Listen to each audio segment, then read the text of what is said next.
Hello, everybody.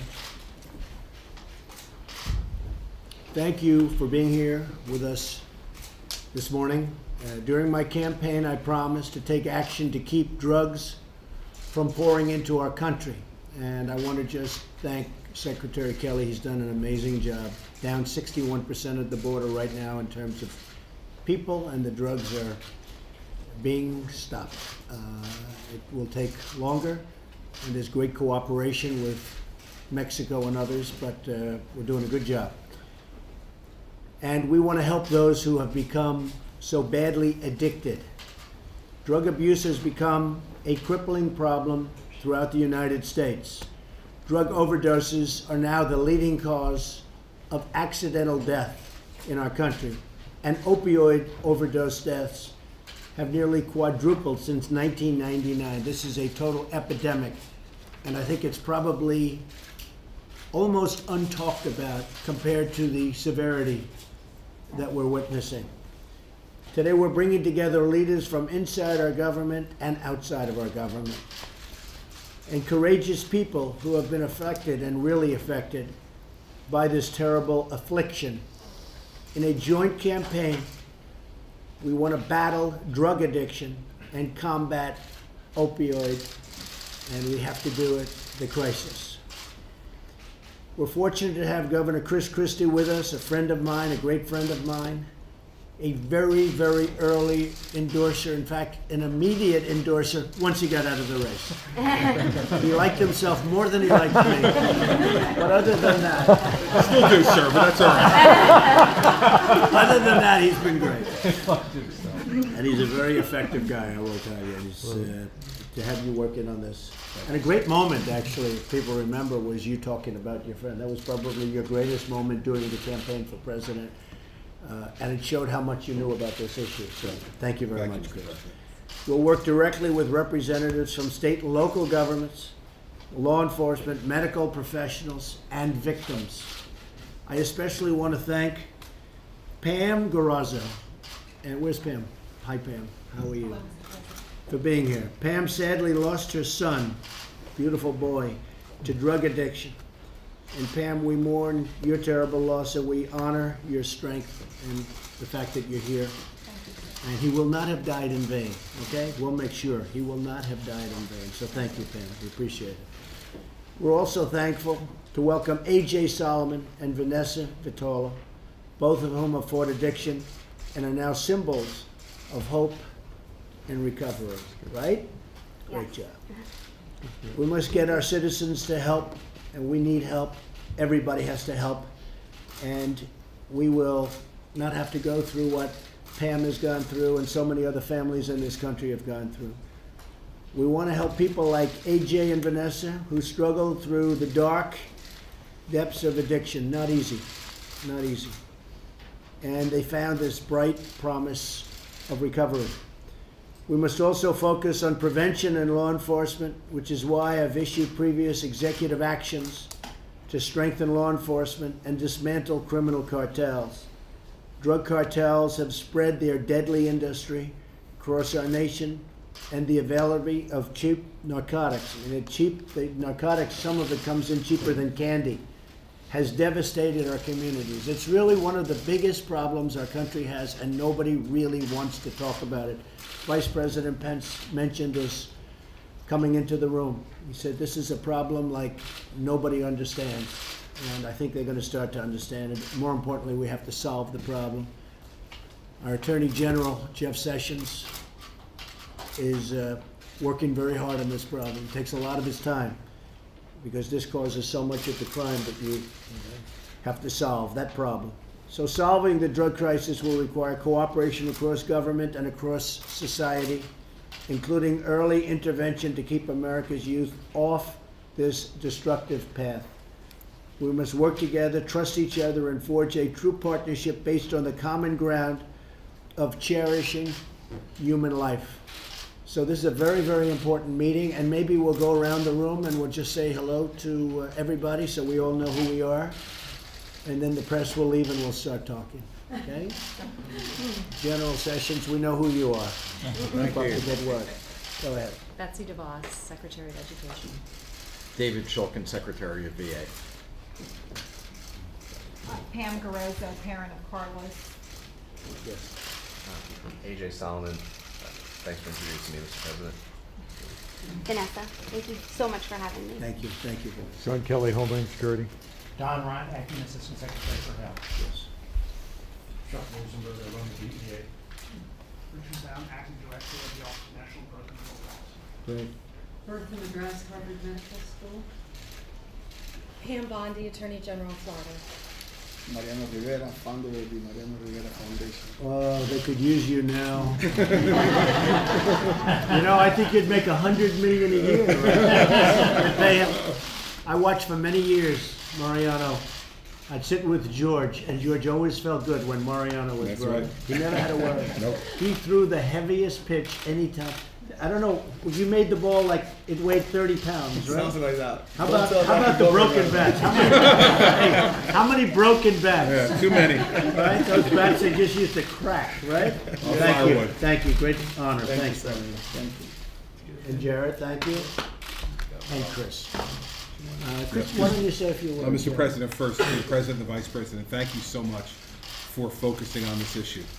As you know, Mr. Vice President, as the Governor of Indiana for 4 years, this issue causes enormous pain and destruction to everyday families in every state in this country. And that's why, Mr. President, I thought it was so important to bring Pam and AJ and Vanessa here today for you to meet them and hear directly from them their stories. I'm just so honored that the President would ask me to take on this task with the group that we've put together. And I'm thrilled to work with the Attorney General as well on the issues of prevention and interdiction of drugs so we don't get people hooked in the first place. But the most important thing to me is I think the President and I both agree that addiction is a disease, and it's a disease that can be treated, and that we need to make sure we let people know. The President talked about how folks don't talk about it. We talk about cancer, we talk about heart disease, we talk about diabetes, and we're not afraid to talk about it. But people are afraid and ashamed to talk about drug addiction. And while they don't talk about it, we lose lives. Lives of good people. In the end, the President ended by talking about life, and he and I are both pro-life. The difference with the President and I is we're pro-life for the whole life, not just for the 9 months in the womb, but for the whole life. Every life is an individual gift from God, and no life is irredeemable. And people make mistakes, we all have. And the people who make the mistakes of drug use, and it is a mistake, we can't throw their life away. The President and I believe that every life is an individual gift from God and is precious. And I think that's why it was such an important issue to him in the campaign, and why I'm so honored to work with a President who understands the value of life and the value of second chances. And that's what this commission, I hope, is going to be about, to be able to give he and the Vice President the best suggestions we possibly can about how to have a national fight against this epidemic. So, Mr. President, thank you for your confidence in all of us, and thank you for your support. Thank you very much. Maybe, Vanessa, you could tell a little bit of your story and how it's turned out so beautifully. We're so proud of you. Don't put me on the spot, but so first of all, I would like to take this opportunity to thank you so much to bring this whole platform to a national level. You are literally, everyone at this table is saving lives. There is people dying every single day, and it's heartbreaking. And Governor Christie, I need you to know that I draw so much strength and courage from you. You standing up for people that have nearly given up completely. It's extraordinary. I come from a small town in South Jersey. My aunt is a teacher, and she taught me the importance of education. My uncle's a firefighter. He taught me the importance of law and order. I went to a private high school. I was a cheerleader. I went to college where I joined a sorority. After I left college, I had an injury and was prescribed painkillers, and so quickly it took off from there. I didn't know anything about heroin. I was never warned, not that it's anybody else's fault. I take full responsibility. So this all began very innocently with an injury? Absolutely, yes, with the prescription of painkillers. And what was it? What was the drug they gave? Percocet. I see. And then from Percocet it went to Oxy. And then from Oxy it went to heroin, because it is definitely, like you said, more accessible and so much cheaper. Very quickly I lost everything. I was homeless. I chose to be homeless. I was living on the streets of Atlantic City. I was in and out of jail, and I was lucky enough to see some kind of light where I became a drug court participant, a drug court system that we have in New Jersey, which saved my life. They sent me to a long-term treatment facility, Integrity House in New Jersey, and they saved my life. How hard was that, getting off this horrible stuff? How hard was it for you? Physically, it was so hard, and I thought that was the hardest part, but then a couple months later comes the psychological aspect of it, and you still think that you need it. Because you're still not as happy when you're happy. You're still not as sad. You have no feelings. It's like you're a shell, and it takes over your whole life to choose to be homeless instead of live with your parents, to choose not to speak to your family. And what did your parents say during this whole process? Because I'm looking at you, you're like all-American, perfect. Okay, you're a perfect person. And I'm saying it's hard to believe that you're living on the streets. Well, it was so hard for my family. My mom would drive the streets of Atlantic City begging people to find me. She couldn't find me. I was that lost in every aspect of the word. In jail, like I said, I was sent to Integrity House, and they saved my life. They gave me a second chance at life. And from there, I went to a halfway house. I got a job where I quickly moved up. I'm now a manager, got my own apartment. I'm graduating drug court this year, and it's amazing the opportunities that have been given to me. I'm sitting across from you right now. 3 years ago, I didn't have a place to live. And today I'm here to represent the light that can be born out of the defeat of this darkness. There is hope, and there is a tomorrow, and there is a day after that. You just have to fight for it. And people have to know that there's people fighting for them too, because you give up. There comes a point where you feel as if you have nothing. You already ruined everything, so there's no point to get sober. But I'm here to show you that there is hope. You can get better. There is a better way, and there is a better life. And I wish I could tell you the heartbreak that I feel with the people that are overdosing every day and dying, and the families that have to go through that suffering, because there's no need. We can help somebody. We can change this. And that's the most amazing thing I've ever been a part of in my whole life. And I would like to thank each and every one of you for giving me this opportunity. It means the world to me. It is my life. I used to think that being an addict was my downfall, but look at me. I'm here today. It's obviously made me a stronger and better person. That's all I got. Incredible story. Thank you.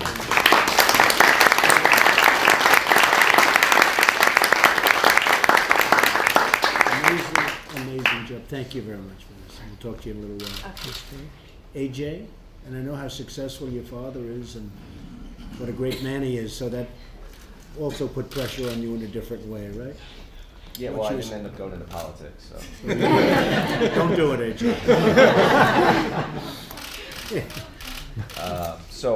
Vanessa really spelled it out, but I grew up in a little town in South Jersey called Haddonfield. It's a picturesque town, really good schools. My dad now is a Supreme Court Justice in the state of New Jersey. Thank you for the appointment, Governor. You're welcome. And my mom also serves in state government.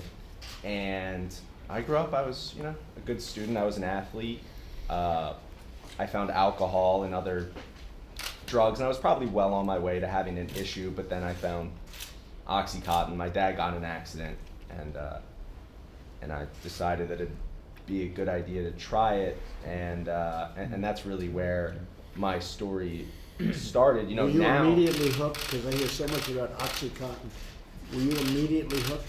Yeah, when I did my first one, I remember doing it and thinking, this is how I want to live the rest of my life. I was always searching for something outside of myself that would make me feel better. You know, people think the drug is the problem, and to some extent, its accessibility is, but addiction is a disease that I always had and just had to be unlocked, and that's what I feel Oxycontin did for me. And when that happened, you know, now I'm a brother and a son and a business owner. I own a treatment center, which is awesome, and I love it. I'm so happy I went that route instead of, you know, I was on track. I was on the governor's advance team. Not that I didn't love it, and, but I really enjoy what I do, helping other alcoholics and addicts. Back then, I was a. Do you have still an alcohol problem? I don't drink. I don't do any drugs. So, but that was, you could see you were going to have that problem, but you found this Oxycontin. Yeah. And you know, I was a thief and a liar, and I ended up homeless. Different story. My parents did not want me home. I was living out of my car, and then I ended up going to a long-term treatment center, and I accepted what I was, that I was an addict, and I would rather have died than live with that. So I left. My plan was to kill myself. I wasn't able to get home, so I surrendered. And you know, a lot of people don't believe this part of the story, and whatever someone's conception of God or a higher power is. I got on my knees on a shuttle back to treatment I hadn't used, and I said, God, either please just let me die, because my plan was to shoot myself. I didn't have a gun. Let me die, or just let me get this. And I swear to you that that obsession that Vanessa talked about to use was lifted that day. And my goal now in life is to help another alcoholic and an addict. And I think, you know, back then I would have rather died than had this disease. But now a normal person can be miserable, and they can be angry and resentful. And that's just how they'll live their life. Me, if I get angry, resentful, if I'm miserable, I'll drink, and then I'll do dope, heroin, and then I will die. So I'm grateful. Not anymore. Right? I don't have, I'm not allowed to be miserable. I have to be trying to get the most out of life. Normal people don't have that. They won't die if they don't do that. So I'm grateful that I am what I am. Yeah, so that's it. That's an amazing story. Wow. How did you get off it? Did you go to a center or something, or what happened? I did. I went in the mountains in Arizona to this place, and I was only coming off opiates. And they said, it was this tall guy, I'll never forget, his name was Bird. He said, what are you coming off of? I said, opiates. He said, you don't need detox. You'll feel like you're gonna die, but you won't die. And they put me in the center, and I detoxed cold turkey. And what was that like?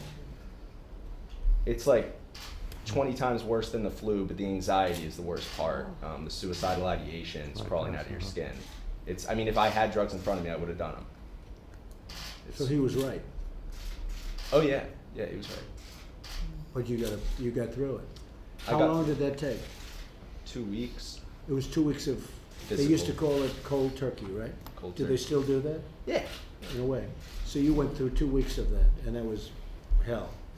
Yes. But then you knew you were going to get better. No, then the mental obsession came, and I wanted to use so badly, but I had accepted what I was, and I knew I couldn't, so I wanted the obsession to stop. I wanted my brain to stop yelling at me to pick up. I didn't want to be that person anymore, so I figured I'd kill myself and it would stop. But my dad, you talked about how powerful he is, he somehow canceled all my personal credit cards. I still don't know how he did it. And I wasn't able to get on a plane to get home to get what I needed to end my life. And so I got on my knees and prayed, and that was really the beginning. So he did a great service when he did that. He did. Smart guy. You have done an amazing job. It's so great. Not easy. Not easy, right, AJ? No, not easy. But we're very proud of you, Chris. Very proud of you. And Mr. President, Pam works in the New Jersey State Department of Education. And she's someone who came to the candlelight vigil that I held right before Christmas for addicts in New Jersey and their families. And Pam wants to tell you the story about her son, Carlos. Yes. First of all, Mr. President, Mr. Vice President, Cabinet, and guests, this is an extreme honor. I am here, unfortunately, because my son is no longer here. As Governor Christie said, I came to his candlelight vigil celebrating the fact with our education commissioner, who's my boss, that my son was 10 months clean. He had been a year and a half clean before that, before he had a relapse, one of many, one of several. Just celebrating his life and celebrating the lives of everybody who have, who are in recovery. And then later in December, actually, before that, I just want to introduce you. This is my son Carlos. He's wearing a suit because on December 3rd, this was not his normal attire as a 23-year-old.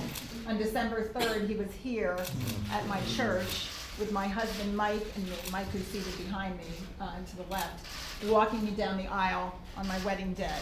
One of the happiest days of my life. Carlos was healthy, happy, thriving, working, getting ready to go back to school, had a job, had a steady girlfriend, had everything together, 10.5 months clean. So celebrating him at the candlelight vigil, previously, having been at our wedding on December 3rd, and then 3 weeks later on December 23rd, 2 police detectives show up at our door and tell me the news that no parent ever wants to hear. And we just didn't understand, and because this is a disease, you don't understand the dynamics of it. Nothing prepares you for this journey. Unfortunately, my son OD'd after having been clean for 10.5 months, OD'd on a drug that was laced with fentanyl. So he died. Which is getting worse and worse. I hear Yes. Getting just out of control. So Carlos started smoking marijuana when he was 15.5 years old, and for him, and he'd be the first to tell you this, it's absolutely for him a gateway drug. It led to heroin, cocaine, crystal meth. At 18, when he was a senior in high school, with months to graduate, he had a crystal meth overdose. And by the time I got to the hospital, because his friend drove him there, I didn't even know that he was doing this to this extent. By the time I got to the hospital, the ER doctor came out and said, "You need to call your family now. We don't think there's anything you can do for your son." We managed to transfer him to another hospital. He got the care that he needed. He was in a coma for 3 days and suffered some minor memory loss from that. And of course, at this time, as an 18-year-old, said, "Oh, I'm never going to touch anything again. I'm going to stay clean." Had him in a program, but less than a couple months later, he's back on the streets, not only taking drugs, but got caught smoking pot, ended up in jail. I had told him early on, I will put every penny, every dime I have into your recovery and getting you clean and helping you stay clean and supporting you 100%. But if you end up in trouble with the law, there's nothing I'm doing for you because you have to figure out the way out of that. So he was in jail a couple of times. He actually went through cold turkey in jail, getting clean. When he was clean for a period of almost a 1.5 years, during that time, he was going back to school. He's at this point around 20 years old, 21. Was working, volunteering at a recovery house, working with people, trying to help them work through their program.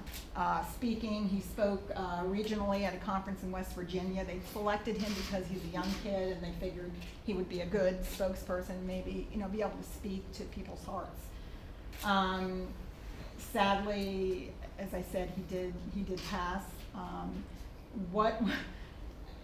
Nothing in parenting prepares you to deal with the fact that Mike and I will outlive our son, that his sisters, who he idolized and who were so close to him, won't see him anymore, that there'll be empty seats at the Thanksgiving table, that Christmas presents he won't be able to give. I'll miss his laughter, I'll miss his smile, I'll miss him, his hug, I'll miss his dry, witty sense of humor. When I asked him if he would walk me down the aisle for my wedding to Mike, he asked me, "What does that entail?" "Sure, I think I can do it, but what does that mean?" And I explained to him, and he said, "Oh, but I'm pretty sure I've watched enough TV to know that I have to take Mike on a fishing trip and see if he measures up." And he was constantly, he's just that kind of guy. He was just, I had people coming up to us at the life celebration saying, "Your son's amazing. You don't know, your son saved me. Your son was one of the people who came and dragged me out of Philly, a tenement house that I was living in, a flop house, and took me to his place and gave me money that he really didn't have, just brought me to meetings."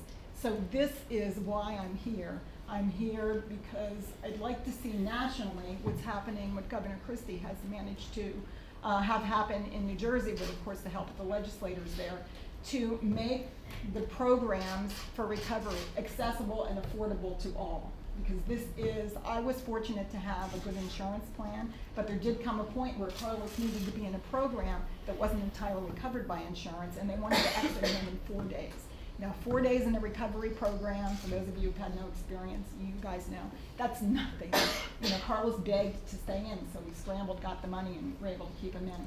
I'm here so that parents, no parent should have to bury their child. No parent should have to, you know, wander. As Vanessa said, I did the drives looking for Carlos at all hours of the day and night. Nobody should have to go through this. This is entirely something that can be dealt with, and I appreciate what you were willing to do in shedding a If light on Carlos this. stayed longer in the program, would he have been in better shape? Would it have possibly saved him, or not really? Well, I think so. He was in a couple of programs, Mr. President, for a period of one. You want some program that was water? Are very you okay? successful. I'm good. Huh? Thanks. No, I'm just saying behind you. Oh, I'm sorry. I think she's sort of in bad Well, shape. Yeah. he was in a program for 35 days. That was his most successful program.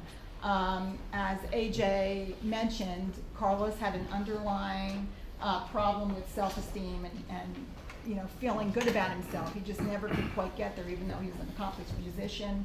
He had a scholarship to a prestigious university. As a freshman going in, he was accepted into an engineering program that normally that didn't happen. He had a lot of gifts and talents, but he just never saw that. He was always looking for, how can I escape? How can I, and like AJ, he also thought several times about suicide. So I think it's treating the whole person. It's not just the disease of addiction, but it's what is causing you to go after the drug, to seek it out, to stay with it. And once you're hooked, you're hooked. But how can you work within yourself with help to feel good about yourself, to feel that you're worthy? Everybody's loved. Everybody should feel loved. As Governor Christie said, every life is a precious life. And I believe, Governor, you also said that every life is worthy of being reclaimed. And unfortunately, Carlos couldn't entirely reclaim his life.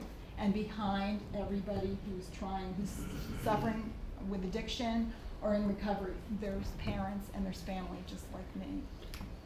Thank you, Pam. Carlos sounds like he was a great guy, and I know how tough it is. So many people go through it, and we appreciate your being here. Thank you, sir. Jeff, would you have anything to say? Well, I just want to thank you for sharing your stories, because that's what we're all here about, and we're seeing a surge in drug abuse and addiction. The New England Journal of Medicine had, I think our DEA commissioned it, pointed out that with regard to heroin, we've got more availability, lower price, and much higher purity. So that creates a more addiction quicker, I think. And it's a very dangerous situation. You throw fentanyl into that too. And I do believe, Mr. President, we took, and when I became United States Attorney in '81, and the President and others led, the Education Department led, and it took 20 years, but we reduced drug abuse in America, addiction and death dramatically. It's begun now to start back up, and I think if we apply... When did this start again? It's so bad. When did it start, would you say, over the last how many years, where it really took the big spike up? I think the fentanyl brought the notice to it. Chuck, maybe DEA Director Chuck Rosenberg. You would know that. When do you think it really started spiking up, Chuck? Mr. President, there have been spikes in the past. We've seen spikes in 05, 06, 07. I'd say in the last 8 to 10 years, though, the trajectory has been awful. And there's a number of pieces to it. One is that we consume as Americans most of the world's supply of hydrocodone and oxycodone. And as these good folks have attested to, once you get hooked on that, heroin is cheaper and more plentiful, and folks just make that transition. We have to change the culture. I think we can. One of the things we do at DEA, and I'm extraordinarily proud of our men and women, we do law enforcement really well. But ever since I was a brand new federal prosecutor many, many years ago, I never thought we would enforce or prosecute our way out of this. That's part of it. It's a really important part of it. But we've also at the DEA now turned to education, prevention, We talk about those things all the time. I want folks to know, if I may, sir, we do a national take-back program twice a year. Next one's on April 29th. And people can drop off at 5,000 sites around the country, courtesy of DEA and our local partners, anything in their medicine cabinet that they don't want. Last year, we took in 1.6 million pounds of stuff. It includes everything. That's great. But we're going to do that relentlessly twice a year, encourage people to turn in these drugs and try and break this cycle. So it's been really spiked over the last 8 to 10 years. Would that have anything to do with the weakening of the borders? Because a lot of it comes from the southern border. A lot of it comes through Mexico. A lot of it's produced in Mexico. I should say this, we've worked closely with our Mexican counterparts. There are a lot of brave men and women down there trying to help us do what we do. Secretary Kelly knows that as well as anyone. A lot of it also comes from Asia. I was recently in China. I met with our counterparts there. A lot of the synthetics, fentanyl and carfentanil, which is even worse than fentanyl, is produced in China. And our Chinese counterparts have added some of those drugs to their banned list, precluding it from, or hopefully precluding it from leaving China and coming into North America. So there's a lot of work to be done. There are a lot of smart people around this table. But I can tell you, from the perspective of the DEA, sir, law enforcement is crucial. Education and prevention and treatment is equally crucial. Thank you very much. Yes, Thanks, sir. Joe. All right, thank you very much, folks. Will Thank you you. talk Appreciate about it. this on the road? Thank Are you you. going to take this issue on the road, President Trump? Yes, we will. It's a big issue. Very, very big issue. Thank you. Thank you. Thanks, Peter.